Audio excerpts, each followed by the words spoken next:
Bismillahirrahmanirrahim. Selamat siang. Bertemu lagi dengan saya Tajudin Organi, penulis buku Tragedi Intan Trisakti. Pada hari ini saya akan membacakan kisah tentang pendulangan Intan.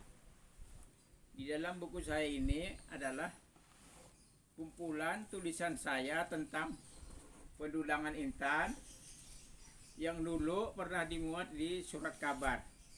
Kemudian saya kumpulkan kembali tulisan-tulisan yang satu tema menjadi satu buku, judulnya Tragedi Intan Trisakti.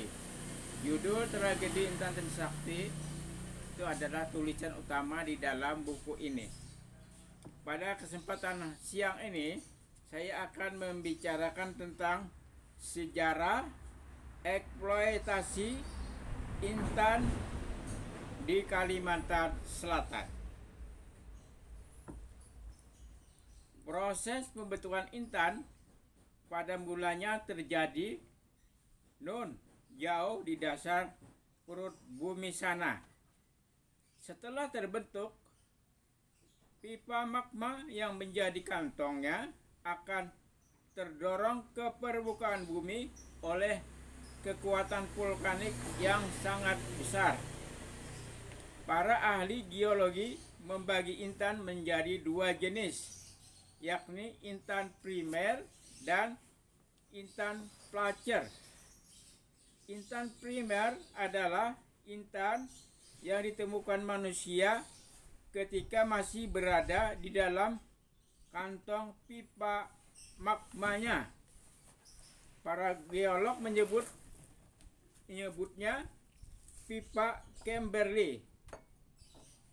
Karena masih berada di dalam kantong pipa magmanya, maka butiran Intan primer biasanya ditemukan dalam jumlah banyak di satu lokasi yang sama, artinya mencapai jumlah ribuan butir. Galibnya, setelah beberapa lama berada di atas permukaan bumi, pipa magma yang menjadi kantong ribuan butir Intan dalam berbagai ukuran itu akan lapuk. Butiran Intan yang selama ini tertampung di dalam kantong-kantong pipa magma itu akan tercerai-berai akibat terkena arus air yang melandanya. Arus air itu kemudian membawanya ke sebuah area dataran rendah yang luas di hilir sungai. Lama-kelamaan dataran rendah itu menjadi kubangan yang sangat luas.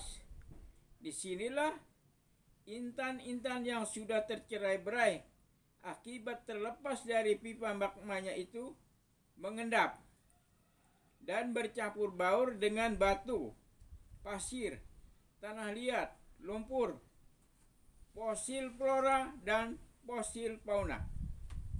Intan yang ditemukan manusia ketika sudah terlepas dari pipa magma yang menjadi kantongnya selama ini disebut Intan placer. Ciri-ciri Intan placer terletak pada lokasi penemuannya yang tercerai-berai di suatu area yang sangat luas. Selain itu, Intan-Intan jenis placer ini ditemukan dalam keadaan sudah bercampur baur dengan batu, pasir, tanah liat, lumpur, fosil flora, dan fosil fauna. Sisa-sisa bekas pecahan pipa magma yang sudah lapuk juga ikut terbawa arus air ke dataran rendah yang menjadi areal endapan yang sama dengan butiran Intan di hilir sungai. Para pendulang Intan menyebutnya sebagai saudara Intan, ading Galuh atau dan salak Galuh. Sisa-sisa bekas pipa magma yang sudah lapuk itu sangat beragam jenisnya, antara lain Atimanuk, jaspis, batu hidup, kuarts, batu paku, perit, batu raut, roll quartz, puya, agate, dan tatimahan, korandom, diaspora. Di kalangan pendulang intan di Kalsel, sisa-sisa bekas pipa magna yang ditemukan ketika sedang mencuci batu dulangan merupakan pertanda baik. Karena itu artinya tumpukan batu dulangan yang sedang dicucinya itu patut diduga mengandung butiran-butiran intan yang diharapkan. Merujuk kepada ciri-ciri yang sudah dipaparkan di atas, dapat disimpulkan intan-intan yang didulang orang di sejumlah lokasi pendulangan intan di Kalsel, terutama sekali yang didulang orang di Kecamatan Cempaka, Kota Banjarbaru sekarang ini, adalah intan-intan berjenis placer. Berikut ini dipaparkan tentang sejarah eksploitasi intan placer di Kalsel yang sempat dilacak dan dikumpulkan datanya oleh saya sendiri pada tahun 2008. Abad ke-9 sampai ke-10. Pada abad ke-9 ke-10 tahun pastinya belum diketahui, intan sudah mulai dieksploitasi di wilayah kerajaan Nansarunai. Kerajaan Nansarunai adalah kerajaan purba yang didirikan dan diperintah oleh para bangsawan etnis Manyan, salah satu rumpun etnis Dayak di Kalsel dan Kalteng sekarang ini. Pusat pemerintahan kerajaan Nansarunai ketika itu terletak di sekitar kota Tanjung sekarang ini, ibu kota Kabupaten Tabalong. Patut diduga lokasi eksploitasi intan pada abad ke-9 dan 10 itu bukan di Kecamatan Cempaka, Kota Banjarbaru Kalsel sekarang ini, tetapi di Kecamatan Puruk Jahu, Kabupaten Barito Utara Kalteng sekarang ini. Betapa tidak? Menurut informasi yang terdapat di dalam kitab Negara Kertagama dan Hikayat Banjar, pusat pemukiman di wilayah selatan dan tengah Pulau Kalimantan ketika itu terletak jauh di pedalaman, yakni di lokasi-lokasi yang sekarang ini berdiri kota-kota Amuntai di Kalsel, Tanjung di Kalsel, dan Moratewe di Kalteng. Kecamatan Cempaka yang sekarang ini terletak di Kota Banjarbaru dan beberapa kota besar dan kecil lainnya yang juga terletak di daerah rendah di Kalsel ketika itu masih digenangi air. Situasi geomorfologi ketika itu jauh berbeda dengan situasi geomorfologi sekarang ini. Dataran rendah tempat berdirinya Kota Banjarmasin, Banjarbaru, Martapura, dan Marabahan ketika itu masih berupa genangan air semata. Sehingga bagaimana mungkin orang dapat mendulang intan di daerah yang sekarang ini termasuk dalam wilayah Kecamatan Cempaka. Tahun 1360, Patih Lambung Mangkurat, orang kuat di kerajaan negara Dipa, datang ke kerajaan Majapahit untuk memberikan mas kawin 10 butir intan berukuran besar kepada Raden Putra atau Pangeran Suryanata, anak angkat Raja Hayam Buruk yang ketika itu berkuasa sebagai raja di kerajaan Majapahit. Menurut ceritanya, Patih Lambung Mangkurat ketika itu sedang mengemban tugas dari Putri Junjung Buih, seorang raja putri yang berkuasa sebagai raja di kerajaan negara Dipa. Tugas yang diemban Patih Lamamangkurat ketika itu adalah melamar Raden Putra sebagai calon suami Putri Junjung Bueh.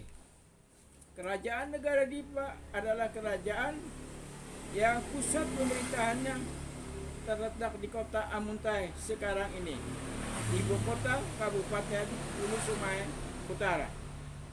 Mengingat situasi geomorfologis pada zaman kerajaan negara Dipa hampir sama persis dengan situasi geomorfologis pada zaman kerajaan Nansarunai, maka patut diduga intan-intan yang dihadiahkan Patih Lamamangkurat sebagai mas kawin berasal dari lokasi pendudukan intan yang sama, yakni di Puruk Cahu. Tahun 1524, Pangeran Samudra menghadiahkan 10 butir intan kepada Sultan Trenggono, raja di raja yang berkuasa di kerajaan Demak.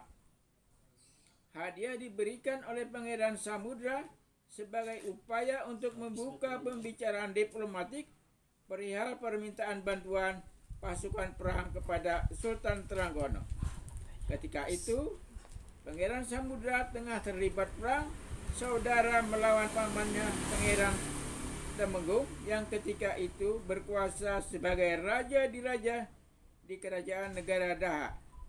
Perang saudara terjadi karena Pangeran Temenggung tidak senang hati dengan tindakan Pangeran Samudra mendirikan kerajaan baru di wilayah kerajaan negara Daha.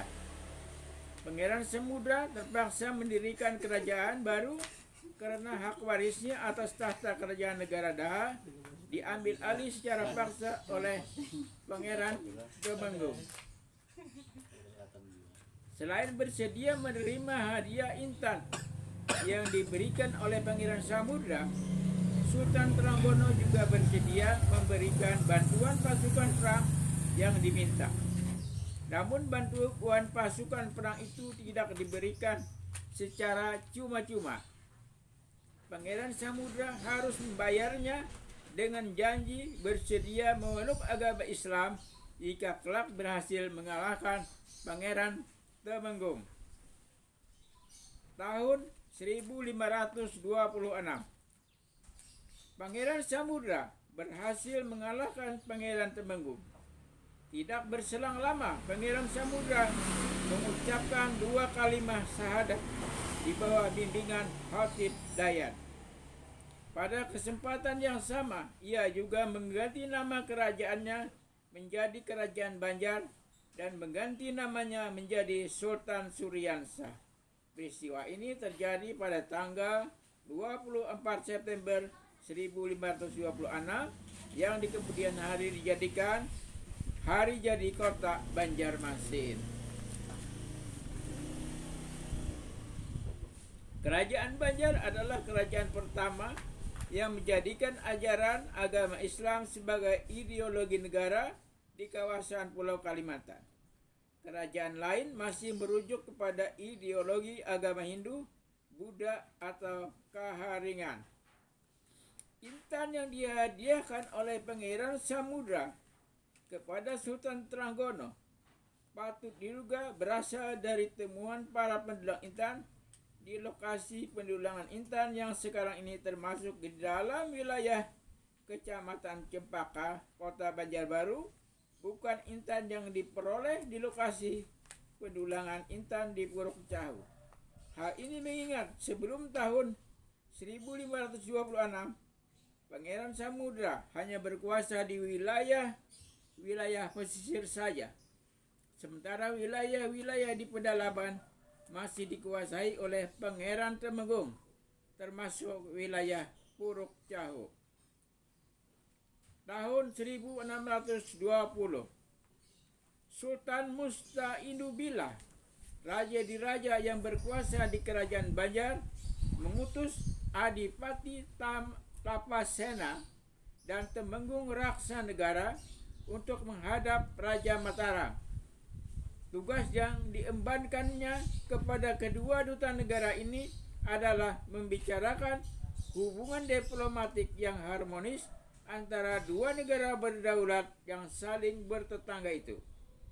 Hubungan diplomatik itu sangat strategis bagi kerajaan Banjar karena dengan itu Sultan Mustainubillah dapat mengimbangi kekuatan armada perang VOC Belanda yang sedang mengincar hak monopoli perdagangan lada di kerajaan Banjar.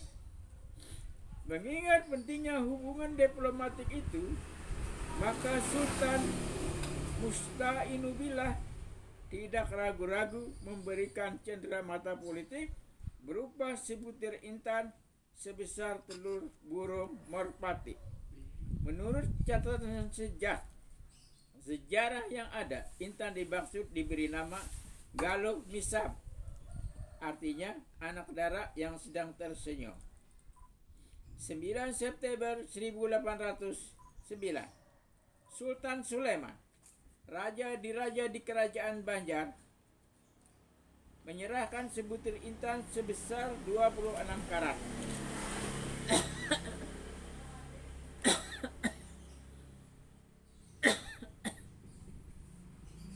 kepada utusan khusus Gubernur Jenderal Belanda yang berkuasa di Batavia, H.W. Dendels. H.W. Dendels, Gubernur Jenderal Belanda di Batavia, memutuskan untuk angkat kaki dari wilayah kerajaan Banjar karena usaha perdagangan lada yang dilakukannya selama ini selalu merugi. Hubungan dengan itu, Sultan Sulaiman, raja di raja yang berkuasa di kerajaan Banjar ketika itu, berkenan memberikan ganti rugi atas benteng Belanda yang ada di Pulau Tatas, Banjarmasin, dan Taboneo, Tanah Laut. Namun ganti rugi tidak diberikan dalam bentuk uang, melainkan dalam bentuk sebutir intan sebesar 26 karat yang ditaksir berharga 50.000 pon atau setara dengan 25.000 real. Ya, mungkin untuk hari ini cukup sampai di sini dulu. Nanti jika ada kesempatan akan disambung lagi. Sekali lagi saya minta subscribe-nya. Wassalamualaikum warahmatullahi wabarakatuh. Terima kasih.